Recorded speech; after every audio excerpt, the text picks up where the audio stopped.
Hello, and welcome to the American Politics channel, where we bring you all the latest news, politics and many more from the United States. So ensure to subscribe and turn on the notification bell to always stay informed.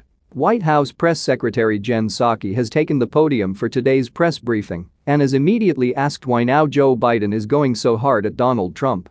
This briefing is taking place mere hours after Biden squarely blamed Trump and his debunked lies about election fraud for the 6 January attack on the U.S. Capitol. The president launched his campaign on the idea that the former president posed a unique threat to our country, Psaki said. We'd argue that he never shied away from making clear that his predecessor posed a threat to democracy throughout the course of his presidency.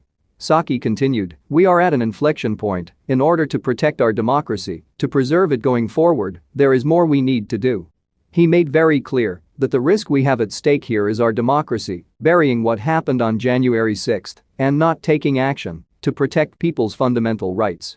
On the one-year anniversary of the 6 January attack on the U.S. Capitol, Joe Biden accused his predecessor, Donald Trump, of being the first president in U.S. history to try to prevent a peaceful transfer of power as a violent mob breached the Capitol.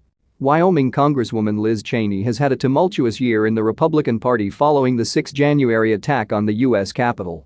She was ousted from her leadership position in the Republican caucus over her refusal to stop blaming Donald Trump for inciting the mob that stormed the Capitol, and the Wyoming Republican Party stopped recognizing her as a member after she voted to impeach him because of 6 January.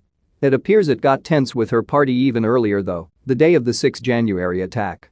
Cheney has now confirmed to the New York Times one infamous tidbit from that day when she told her Republican colleague and staunch Trump ally Congressman Jim Jordan that King did this. Jordan had been standing in the aisle as members of Congress were being escorted away from the mob, and he said to Cheney, "We need to get the ladies away from the aisle. Let me help you." To which she sharply replied, "Get away from me. King did this." Donald Trump has issued another statement in response to the speech that Joe Biden gave today commemorating the anniversary of the 6 January attack on the U.S. Capitol. Once again, much of the statement is the former president repeating the disproven claims that the 2020 presidential election was rigged and that they're the ones who tried to stop the peaceful transfer with a rigged election, a statement that is not only false because once again, all allegations that the election was rigged have been disproven, but makes no sense because had Trump won like he wanted to happen, there would not have been a transfer of power. He also does not specify who means by they. To watch Biden speaking is very hurtful to many people, he said. Nancy Pelosi commented on the large amount of Republicans that did not show up to remarks on the Capitol attacks of 6 January 2021. While speaking to a reporter from Business Insider about the lack of Republican attendance at today's remarks, the House Speaker said, "I think the message was very clear by the President of the United States."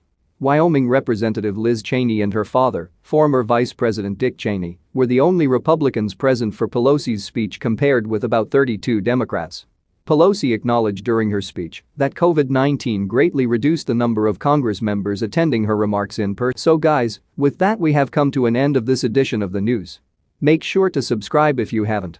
Thanks so much for watching. Until next time. Bye.